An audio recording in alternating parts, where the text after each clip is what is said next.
Yesterday we started Vedanta, the first sloka, and what we told that every day we will chant the first sloka. So, tapovikshina papanam shantanam vitaraginam mumukshunam apekshyoyam atmabodho vidhiyate. Mumukshunam apekshyoyam atmabodho vidhiyate.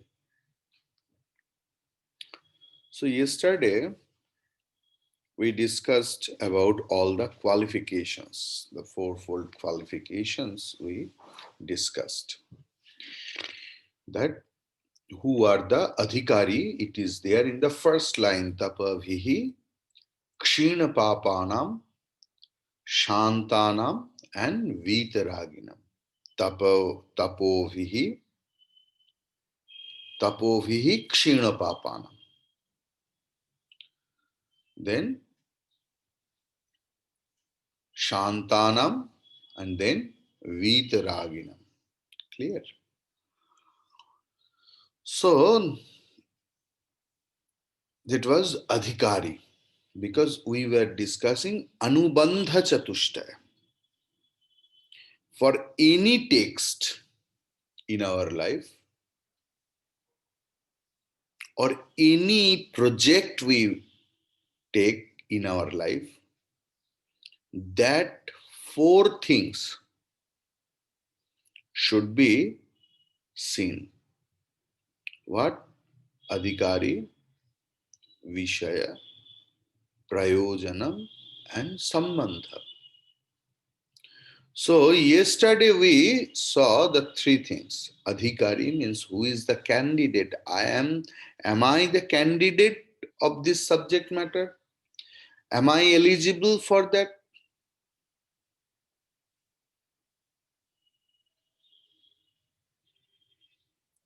Vishaya is, so yesterday we discussed about eligibility or qualification. Tapavihi kshina papanam shantanam vitaraginam. Then we subject matter Vishaya is moksha. Prayojanam is atyantika. What is the purpose?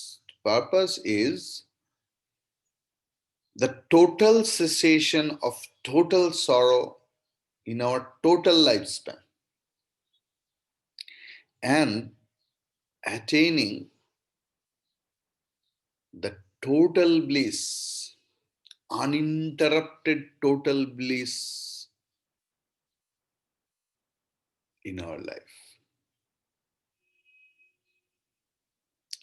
Now we will discuss about Sambandha. Sambandha, the translation of Sambandha is relationship. So here relationship between revealer and revealed.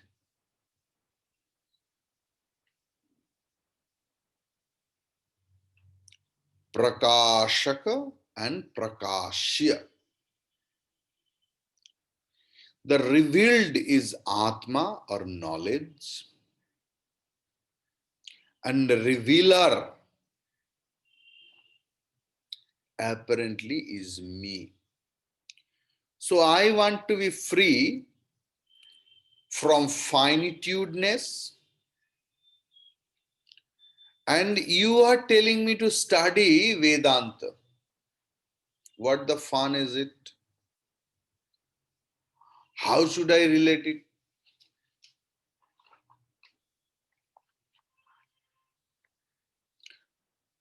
So, I am the finite one. I want to be infinite. I am the mortal one. I want to be immortal.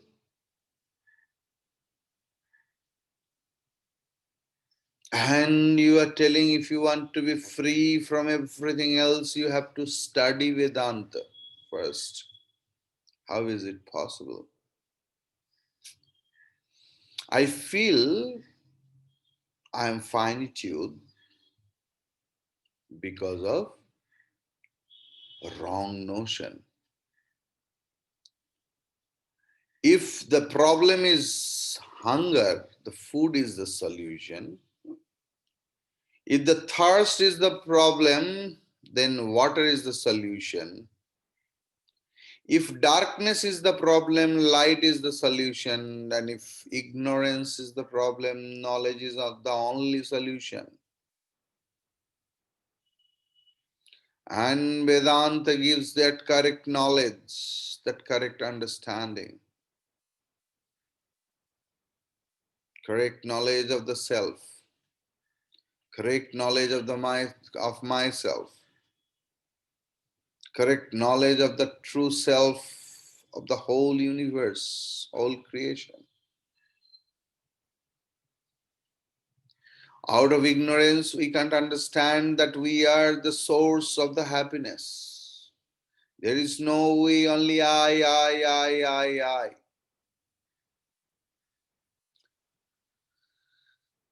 But because of ignorance, we can't recognize it. Only through knowledge, the ignorance will go. But how that knowledge will come? The knowledge will come through the right means of knowledge. Knowledge will come through the right means of knowledge. Vedanta is such a means of knowledge which will reveal my infinitude. So here Vedanta is the revealer and Atma is the revealed one. Vedanta is the revealer. So why do we need a revealer if Atma is already revealed? Because what we study, that Atma is always revealed. What you are searching for, you are that. Apraptasya prapti. Then why do we need a revealer if Atma is already revealed? Actually, it will come in the next sloka. Now the question is, in this book, our tradition, that starting a book with a Mangalacharanam, invocation sloka. In any book, Bhagavad Gita, invocation is there.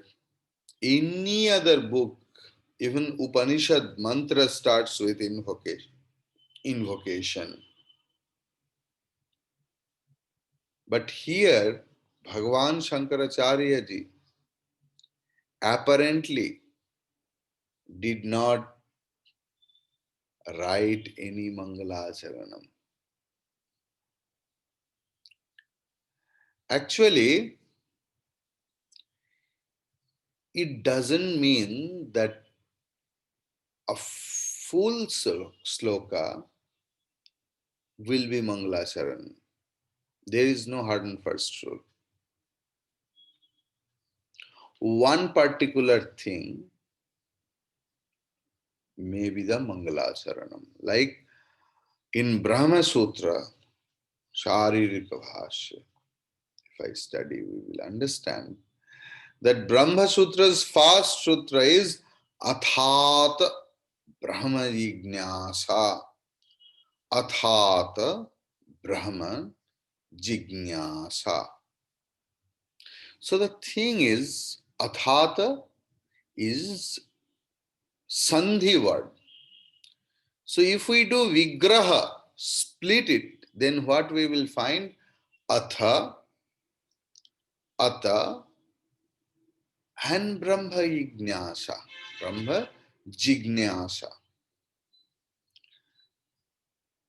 So, Bhagavan Adi Shankaracharya ji, the Bhashyakar, the commentator of Brahma Sutra, he wrote, because everyone criticized that so much bigger text, so much valuable, but no invocation of God or Guru.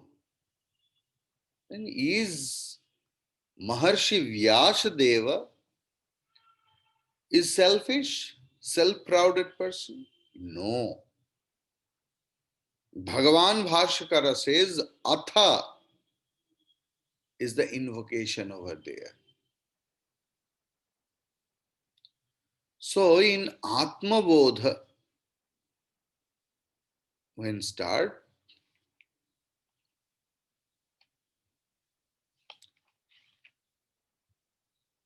Tapobhikshina Papanam, Shantanam, Vitaraginam, Mumukshuyam, Mumukshunam, Apekshoyam, Atma Bodha Vidhiyate. That Atma means Atma. That Atma Shabda is Mangalacharan there. Atma means Paramatma. Therefore, the invocation is done by the word Atma. So many paths are there. But why should I take the path of Vedanta?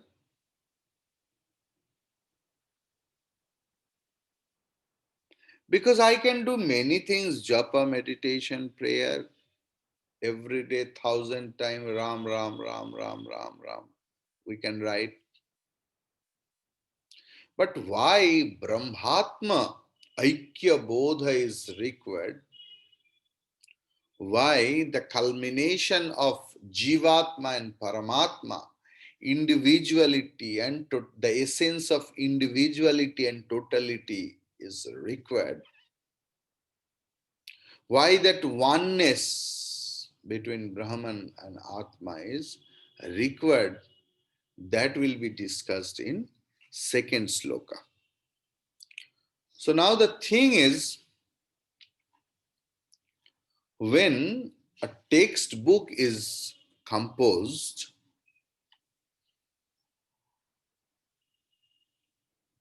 by a teacher, it is always intended for a certain type of student he has in his mind.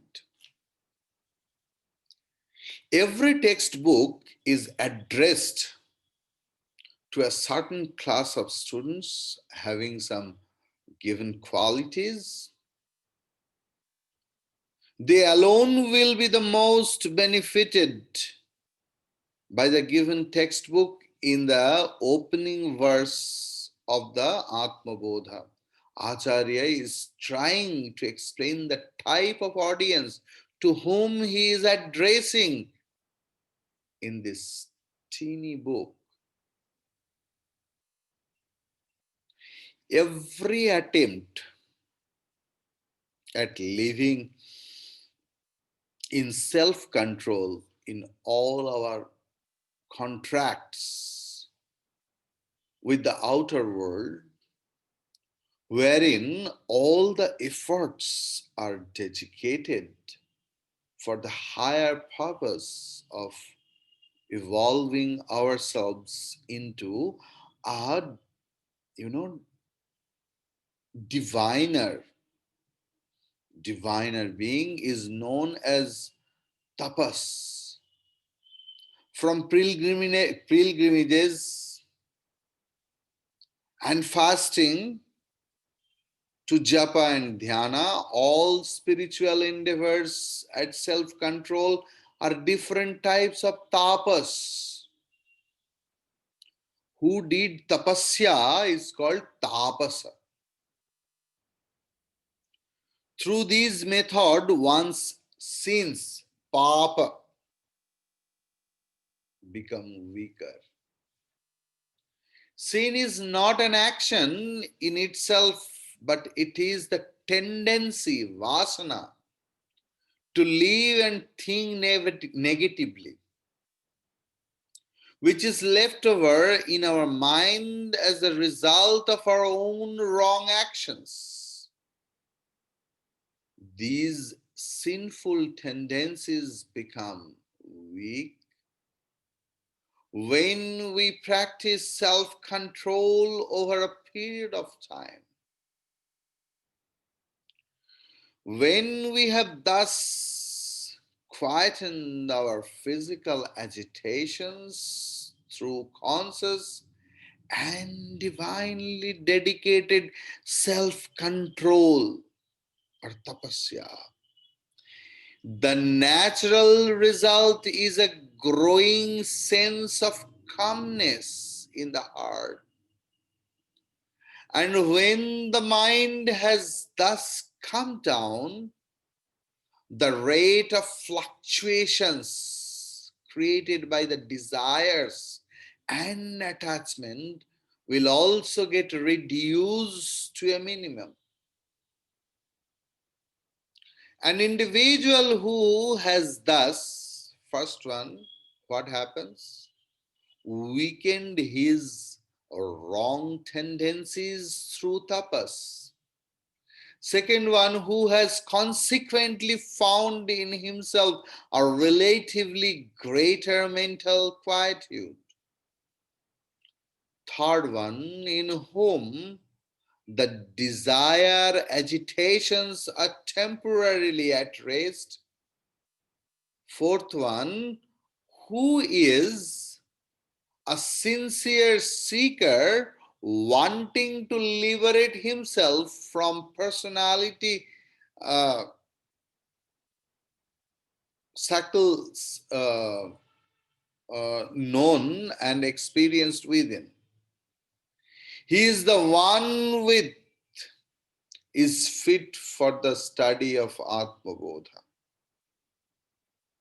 This does not disqualify anyone from reading and studying the text, but only suggests various inner adjustments by which a student can make himself better tuned up to the contents of this book and come to understand uh, better than discussed in it. So the thing is, some more little bit critical analysis.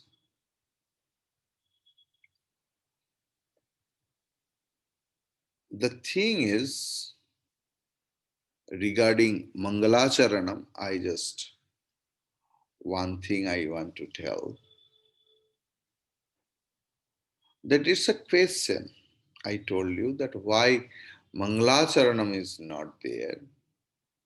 Someone may think that Bhagavan Shankaracharya ji has become atheist, Nirishwarvadi, because he did not take up the name of Bhagavan or Guru in the invocation slokas.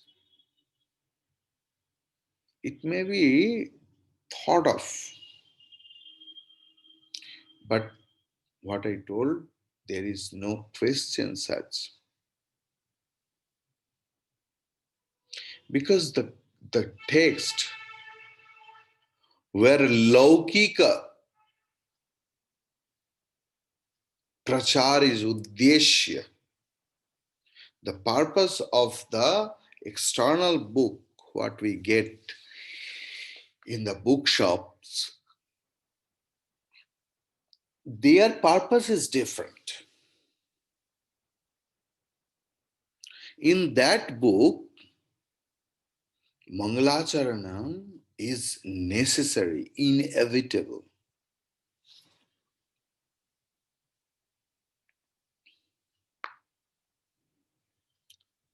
But this text is Mangala Swarupa. The whole text is auspicious.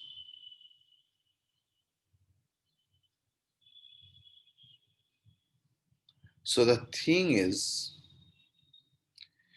the if a mumukshu can achieve his goal, the whole society will be benefited. How? Because now for Loka Samgraha, he will spread about his realization. In this way, a society can be developed when anyone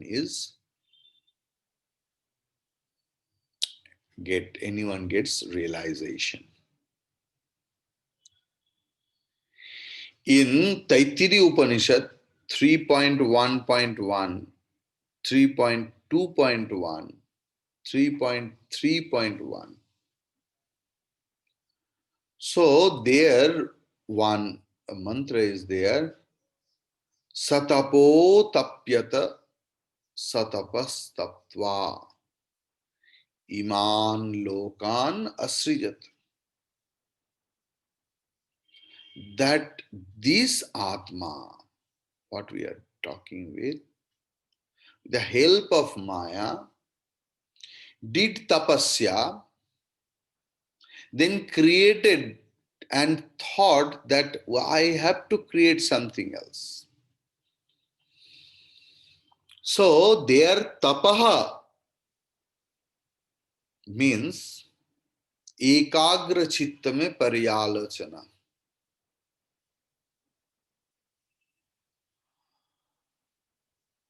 But in Shruti has taken the tapa word in a different way. There in Upanishad, tapa means param atma upadishta.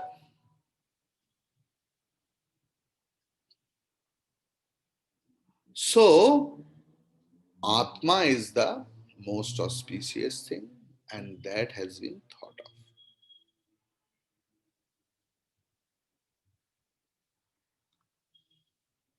So this doubt should be good doubt, because Atma Bodh is the direct means for liberation. Avyavahita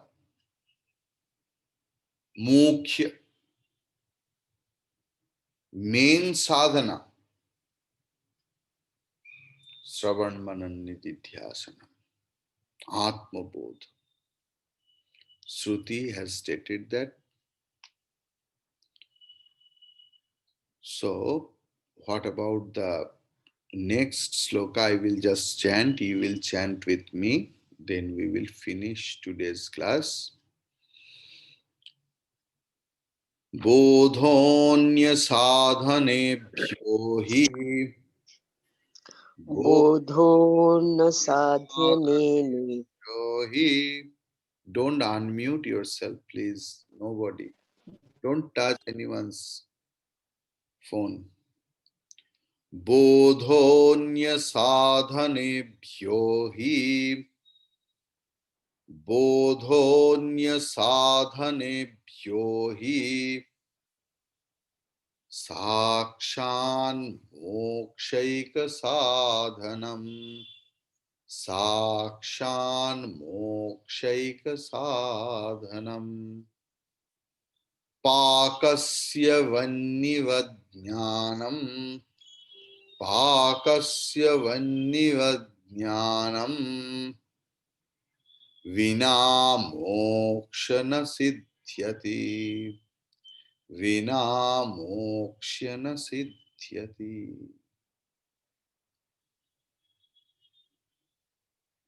Hari ओम तत्सत. Om Purnamadah Purnamidam Purnat Purnamudachyate Purnasya Purnamadaya Purnamevavashishyate. Om Shanti Shanti Shanti. Hari Om Shri Guru Namaha. Hari